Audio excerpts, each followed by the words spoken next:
Hello বন্ধুরা, শিখা spicy কুকিংয়ে আপনাদের সকল বন্ধুদের স্বাগত জানাই। বন্ধুরা, আমরা তো চাল কুমড়া অনেকেই অনেকভাবে খেয়েছি, তো এভাবে কিন্তু হয়তো কম লোকেই খেয়েছে। তো এই রেসিপিটি খেতেও কিন্তু অসাধারণ টেস্ট লাগে, যার ফলে আমি আপনাদের সঙ্গে শেয়ার করলাম। তো চলুন ভিডিওটি দেখতে থাকুন এই রেসিপিটি বানাতে কী কী লাগছে। তো রেসিপিটি বানানোর জন্য এখানে চাল কুমড়োগুলো এরকম করে কেটে নিয়েছি, দেখুন একটু লম্বা লম্বা করে নিয়েছি। তো কাটাটা যার যার নিজস্ব ব্যাপার, আপনারা যেরকম ইচ্ছে সেভাবেই কেটে নিতে পারেন। এখানে কিছু মশলা নিয়েছি, মশলাতে জিরা, পোস্ত, এখানে রয়েছে কাজু বাদাম আর কাঁচা পাকা লঙ্কা, আর সাথে লাগছে লবণ।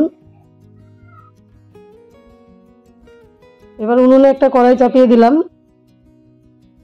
ফোড়নে দিয়ে দিব কালো জিরা, শুকনো লঙ্কা আর একটা তেজপাতা। এই রেসিপিটি বানানোর জন্য আমি সাদা তেলটা ব্যবহার করব।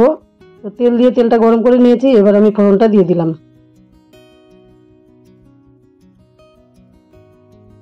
তো দেখুন এই মশলাটা এখন ভাজা হয়ে গেছে। এবার এখানে আমি চাল কুমড়োটা দিয়ে দেব।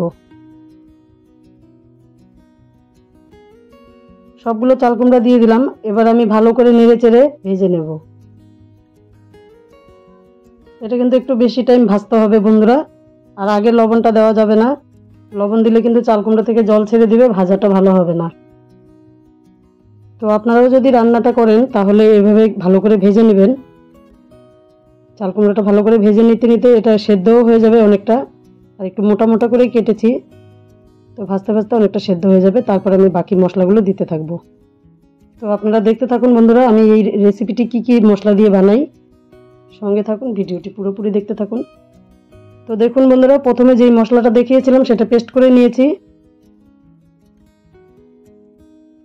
খুব সুন্দর একটি স্মুথ পেস্ট হয়েছে। তো এই মশলা দিয়ে রান্না করলে কিন্তু দারুণ হবে। তো অনেকটাই ভাজা হয়ে গেছে, আরও সামান্য ভেজে নিতে হবে। দেখুন ভাজাটা, চাল কুমড়ো তো বোঝা যাচ্ছে না ভাজাটা, কারণ এটা এমনিতেই জল জল। তো সুন্দর করে ভেজে নিয়ে এবার মশলাটা দিয়ে দিলাম।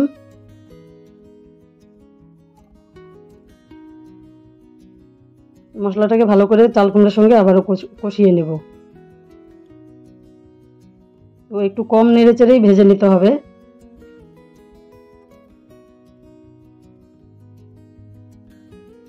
এর মাঝে কিন্তু লবণটাও দিয়ে দিলাম, কিন্তু আপনাদেরকে দেখাতে পারিনি। আপনারা পরিমাণ মতো লবণটা দিয়ে দিবেন।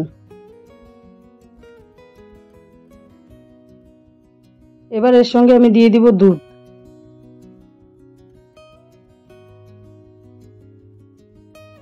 দেখুন এই দুধটা নিয়েছি, এই দুধটা এখন দিয়ে দিব। আপনারা চাইলে শুধু দুধ দিয়েও বানাতে পারেন, বা সাথে অল্পটুকু জলও দিতে পারেন। আর একটু নেড়ে চেড়ে নিচ্ছি, তারপর আমি দুধটা দিয়ে দেব।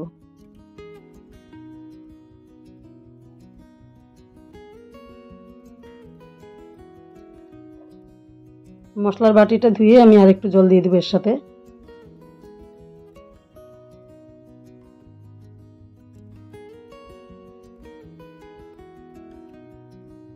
আরও সামান্য জল দিয়ে এবার আমি নেড়ে চেড়ে দিলাম ভালো করে। তো নেড়ে চেড়ে দেওয়ার পর এবার একটা ঢাকনা দিয়ে ঢেকে দিতে হবে।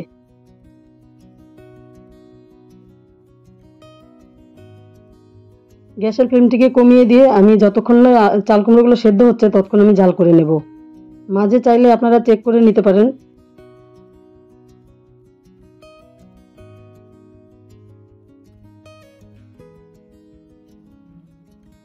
এবার ঢাকনাটি খুলে দেব। নেড়ে চেড়ে দেখে নিচ্ছি সেদ্ধ হয়েছে কিনা। নিরামিষ দিনের জন্য কিন্তু দারুণ একটি খাবার।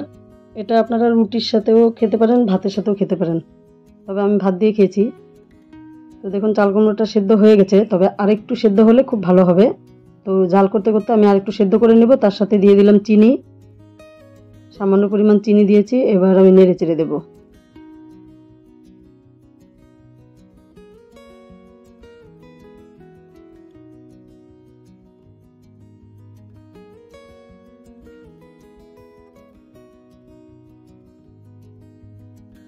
বন্ধুরা, এর সঙ্গে এখন দিয়ে দিব ভেজে রাখা কচুরি মেথি। এটাকে হাত দিয়ে গুঁড়ো করে নিয়েছি। আপনারা যদি এখানে কচুরি মেথিটা খেতে না চান তাহলে সামান্য পরিমাণ ঘিও দিয়ে দিতে পারেন, তবে ঘিটা আমি দিব না, আমি কচুরি মেথিটাই দিলাম। এর সেন্টটা খুব সুন্দর হয়। এবার গ্যাসের ফ্লেমটিকে কমিয়ে দিয়ে আরও 2 থেকে 3 মিনিট জাল করে নেব। জল জল ভাবটা কেটে যাবে। আর ঢেকে দিলাম। ফিরে এলাম 3 মিনিট পর। এবার ঢাকনাটা খুলে নিচ্ছি। দেখুন দেখতে কতটা সুন্দর হয়েছে, আর সেন্টটাও কিন্তু অসাধারণ বেরিয়েছে। খেতেও দারুণ হয়েছিল। তো আপনারা চাইলে মাঝে মাঝে এরকম নিরামিষ রেসিপি বানিয়ে খেতে পারেন চাল কুমড়ো দিয়ে।